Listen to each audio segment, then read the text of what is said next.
The warriors' convergence happened once every decade, the galaxy's greatest fighters gathering to prove their species' superiority. This year's venue, the crystalline arena of Vormak Prime, hummed with anticipation as Earth submitted its first-ever candidate. General Kraxtor bellowed with laughter, his forearms slapping his armored thorax. Earth sends one warrior? One.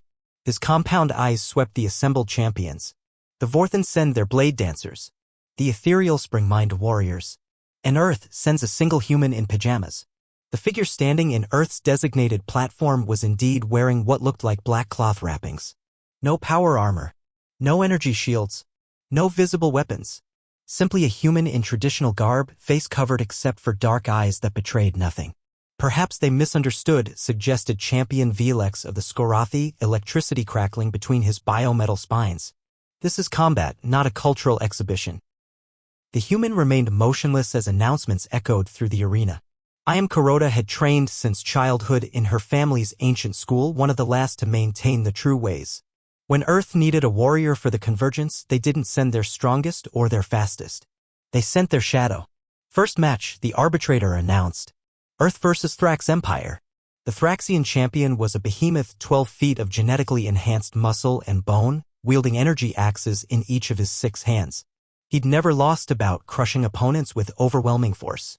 "I'll make this quick, little thing," he growled, stepping into the combat circle. "No need to suffer." Walked forward. No flourish. No stance. Just walked.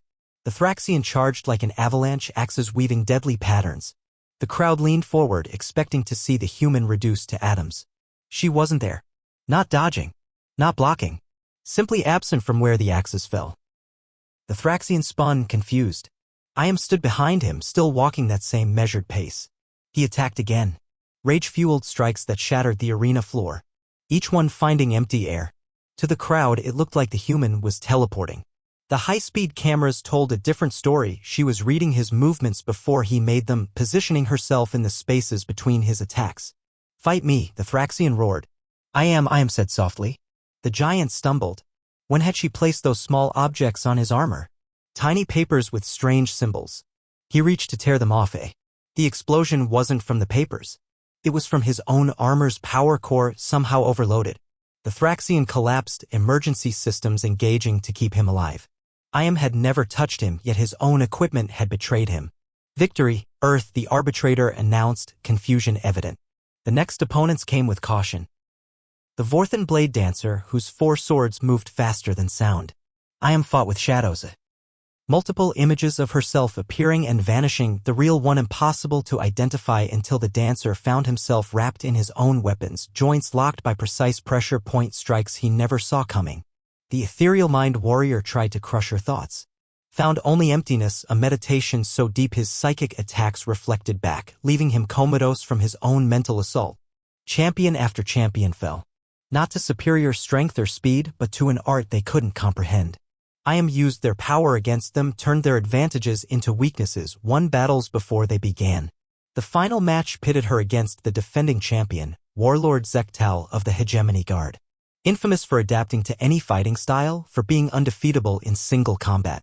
"I've studied your matches," Zektal announced. "Misdirection. Tricks. Smoke and shadows. But He stopped. Was gone. Not moving, not hiding. Gone. "Ninja arts are not tricks," her voice came from everywhere and nowhere. "They are the perfection of absence. The mastery of void. You cannot defeat what does not exist." Zektal's head snapped back, forth, spinning. The crowd gasped. They could see her, walking calmly behind him. But somehow the warlord couldn't. His perception had been compromised, his senses betrayed by techniques refined over centuries. When he finally collapsed, neural system shut down by strikes he never felt, reappeared in the center of the arena. She bowed to the assembled warriors. "Earth's strength," she said quietly, her voice carrying across the silent arena, "is not in what we show, but in what we hide. We are a young species by your standards. But we are old in the arts of war.